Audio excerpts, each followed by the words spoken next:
ఒక ఋషి అడవుల్లో చాలా ఏళ్ళు ఘోరమైన తపస్సు చేసి గొప్ప విద్యలు చాలా వాటిని సాధించాడు. ఒకనాడు ఆయన అడవిలో ఒక పెద్ద చెట్టు కింద ధ్యానంలో కూర్చొని ఉండగా హోరు గాలిలో కూడిన వాన ఒకటి మొదలైంది.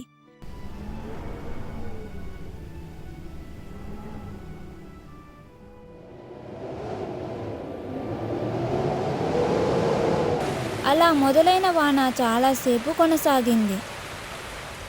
వానలో తడవకుండా ఉండాలని ఋషి చాలా ప్రయత్నించాడు.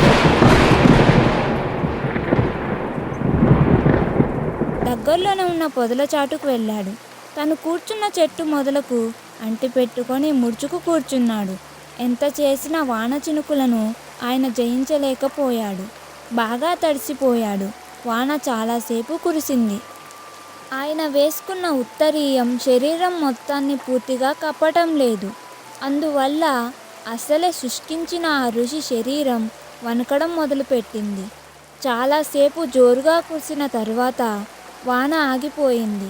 గాలి కూడా తగ్గింది. అడవంతా నిశ్శబ్దం ఆవరించింది. పారే వాన నీటి శబ్దాలు స్పష్టంగా వినబడుతున్నాయి. ఆ సమయానికే పశువులు కాసే పిల్లవాడొకడు ఋషి కూర్చున్న చెట్టు ముందు నుండి పోతున్నాడు.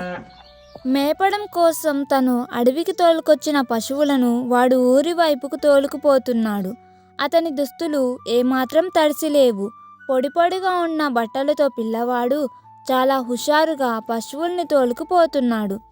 పైగా అతను వాన మీద ఒక మంచి జానపదాన్ని రాగయుక్తంగా పాడుతూ పోతున్నాడు కులాసాగా. ఋషికి ఆశ్చర్యం వేసింది. ఆయన అనుకున్నాడు, ఎన్ని విద్యలు నేర్చినాను నేను, కానీ వానలో తడవలేకుండా ఉండే విద్యను మాత్రం నేర్చుకోలేదు. ఈ పిల్లవాడిని చూస్తే ఏ విద్య నేర్చినట్లు లేడు, కానీ వానకు మాత్రం తడవలేదు కదా, ఏమిటో ఆ విద్య అని. ఆ రాత్రంతా ఆయనకు సరిగ్గా నిద్ర పట్టలేదు.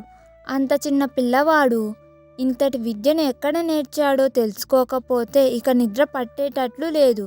తెల్లవారిన క్షణం నుండి ఆయన ఆ అబ్బాయి ఎప్పుడు పశువులు తోలుకు వస్తాడా అని ఎదురు చూశాడు. ఇంతలోనే అబ్బాయి హై హై అని పశువులను అదిలించుకుంటూ అక్కడికి వచ్చాడు. ఉండబట్టలేని ఋషి అడిగాడు, అబ్బాయి, నిన్న జోరుగా వాన కురిసిన తరువాత కూడా నువ్వు ఏమాత్రం తడవకుండా పొడి పొడిగా ఉన్న బట్టలతో ఊరి వైపుకు పోవడం నేను గమనించాను.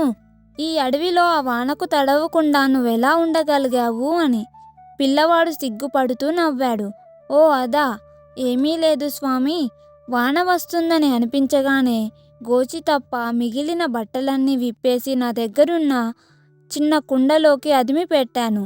ఇక వాన మొదలవగానే ఆ చిన్న కుండను ఒక రాయి మీద బోర్లించి పెట్టేశాను. నేను వెళ్ళు చెట్టు కింద నెమర్లు వేస్తూ నిలబడి ఉన్న నా బంగారు ఆవుల నీడన కూర్చున్నాను. అంతే, నేను పెద్దగా తడవలేదు. నా బట్టలు అసలే తడవలేదు అన్నాడు. వానకు తడవని విద్యలో మర్మం అర్థమైన ఋషి చిరునవ్వు నవ్వాడు.